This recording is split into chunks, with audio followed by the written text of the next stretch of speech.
This is a production of World Video Bible School. To God be the glory.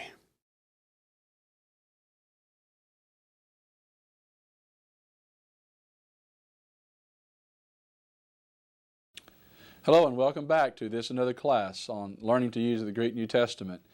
If you've made it this far and you've gone through all of the videos on this class so far, then you're in pretty good shape. But let's say that you have gone through all of them, or maybe you've jumped ahead to this particular segment, and you still just don't quite grasp the Greek language. Well, that's okay. There's still help for you. I want you to understand that it may be still Greek to you, to borrow that colloquial phrase that people sometimes utilize, and that there are a number of things that you can do to help you gain access to the rich material behind these Greek words, and particularly their meanings, and how to utilize them. And so what do we do if we just can't quite get the paradigms down? We still a little shaky on our letters. We don't feel real comfortable with going to a Greek lexicon just on our own. What can we do? Let's take a look at about 5 things that we can do that will help us. Number 1, we can read the English text in different translations. Okay, so if you're studying through a passage in the Bible, you've been assigned a text, you've got to teach a class on a particular passage, and you're not really feel very comfortable, you don't feel comfortable with the Greek Bible, just look at it in various translations. Some of those translations may not be very good. Some of them may not translate it very well at all. Others may do a superb job.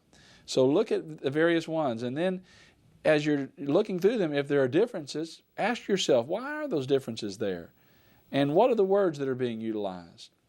So look at several translations. The second thing that you can do is to utilize an expanded translation. An expanded translation. And there are a few of those out on the market, and what those entail is basically it's the Bible, but what they'll do is they'll overemphasize the tenses, because sometimes it's a little hard translating verbs into English and really convey the entire meaning of the tense without adding other words to it. And so sometimes an expanded translation will do that, but you don't want to be left with the idea that maybe those words were in the original text, and so they call it an expanded translation. So you can pick up an expanded translation and study it from that perspective. Number 3, you can consult commentaries and linguistic keys. That's what we talked about a few lessons ago in regard to the tools that are available to you. Even though the word itself is in Greek, the definitions are in English. So you can look at those linguistic keys. Number 4, you can consult a Bible dictionary. We talked about that in the previous session. Consult a Bible dictionary. Then number 5, you can utilize Strong's numbering system. Strong's numbering system. Well, what is that? Well, let's take just a few moments to talk about what we mean by Strong's numbering system. Let's say that you're reading through the Bible, maybe in Matthew chapter 16 and verse number 18, and you come across the word church. Remember that passage? Jesus says, I say unto thee that thou art Peter, and upon this rock I will build my church. And you want to find out what that word church means. Well, you could go look in the context of the Bible where it's found in other places. Go to your English concordance, right?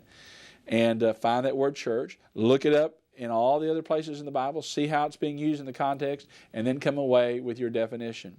But let's say you wanted to consult a Greek dictionary, to consult a dictionary that will give you just a real strict, quick, denotative meaning of that word. What could you do?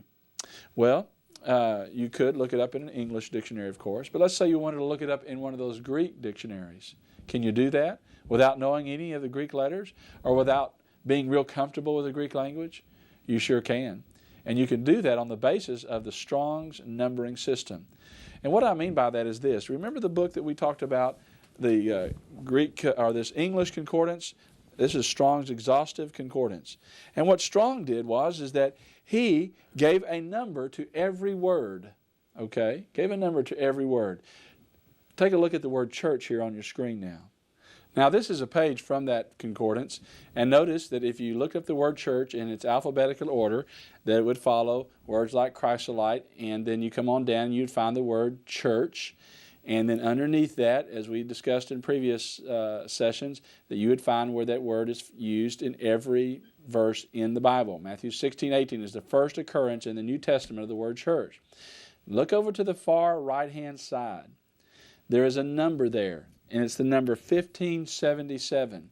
And then, of course, there are the marks underneath it, which means that that same number applies to the word church in Matthew 18:17. It's the same Greek word, okay? And if it happens to be a different Greek word that's translated church, they'll give you another number for it. All right, so 1577 is our number. Now, what you could do is one of several things. With Strong's, you can take that number and look in the back, and if it's a Greek word, you can look in the back of this particular book that I'm holding up, this Strong's Concordance, and you can look it up in the Greek dictionary. They have an Old Testament dictionary, Hebrew dictionary, and a Greek dictionary. And you look it up by its number in numerical order. So you come along here, 1577, and you see it, and it'll have the Greek word, and then a transliteration of that word, and then a very small definition. So there are some dictionaries already that accompany these concordances. But let's say you wanted to look it up then in the Greek lexicons. Well, can you do that? Thankfully we can with the use of those Strong's numbers. That number then is encoded in several other Bible tools. For example, in this particular Englishman's Greek Concordance that we referred to in previous lessons, you'll notice that if you were to look up 1577, now notice here it is on this particular page, and you would find it by its numerical order. All right, so 1573, 74, and you see there's different words. And then we come across, there it is, 1577, ecclesia. There's the Greek word. There is the English equivalent of it and how to pronounce it.